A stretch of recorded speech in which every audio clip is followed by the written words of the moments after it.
जमाना था कि रात के सन्नाटे में रेल की सीटी कितनी अच्छी लगती थी।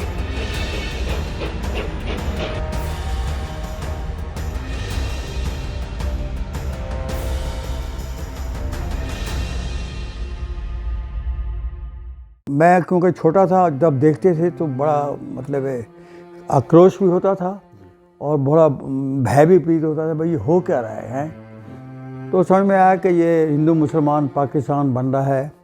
पाकिस्तान क्या है, हिंदुस्तान क्या है, इसका पता नहीं। हम तो ये सोचते थे हम भारतवासी हैं। और उस समय मैं संघ का स्वयंसेवक भी था। अच्छा। शाखा लगती थी वहाँ, और वहाँ से कुछ पता लगता था, पर इतनी जानकारी नहीं थी कि क्या हो रहा है। हवाई जहाज़ आते थे, हेलीकॉप्टर पर्चे बांटते थे, और गली गली में काफ़ी शोर होता था। उस समय ये नए नोट निकले थे, महात्मा गांधी के, जवाहरलाल नेहरू के, सुभाष बोस के, 1000 का, 500 का, ये देखा करते, बड़े खुश होते थे। परंतु जब ये सुनते थे कि कत्लेआम हो रहा है, लोग कट के आ रहे हैं, तो बड़ी परेशानी होती थी।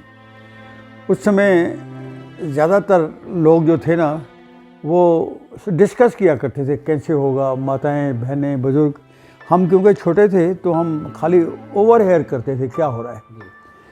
तो कहते लाशें आ गई हैं, अपने घरों में सामान तैयार करो। तो इंस्ट्रूमेंट बड़े बड़े वो जो लोहे के होते हैं कत्ल करने के, वो जो बड़े बड़े गंडासे होते हैं, वो हमने घरों में बांटे थे हिंदू लोग। और माताओं को कह दिया था कि कभी कोई हमला हो तो आप ऊपर से मिर्चें फेंकना कुटी, तो मिर्चें कूट के रखते थे ऊपर। हाँ, और इस प्रकार का एक भयभीत और हर वक्त तैयार होने का वातावरण बना हुआ था वहाँ पर। इतने में हमें एक दिन पता लगा कि हमारी कुछ 3 बसें गई हुई थी। उसके पास था जलालपुर पीरवाला, ये भी मतलब लगभग 20-25 किलोमीटर दूर होगा।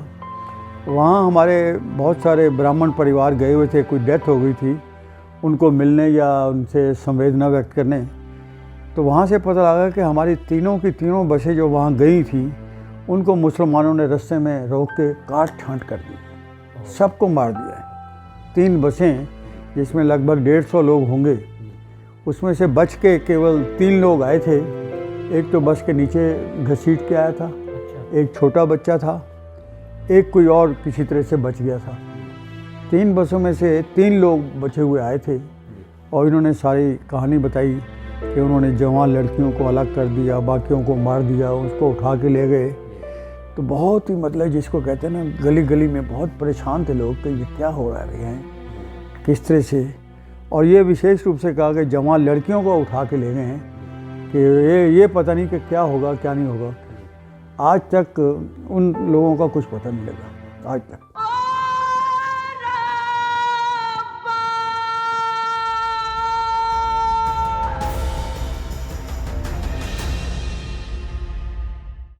आप या आपके आसपास कोई ऐसा व्यक्ति है, कोई ऐसा परिवार है जिसने विभाजन का दंश झेला, उस पीड़ा को देखा, सहा, तो आप उसके अनुभवों को भी 5 जन्य के साथ साझा कर सकते हैं, जिसे हम इस श्रृंखला का हिस्सा बनाएंगे।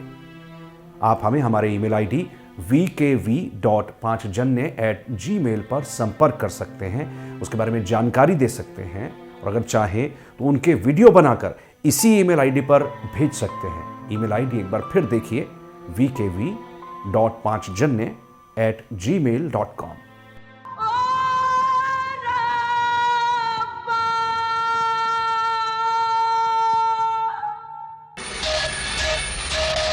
एक जमाना था कि रात के सन्नाटे में रेल की सीटी कितनी अच्छी लगती थी।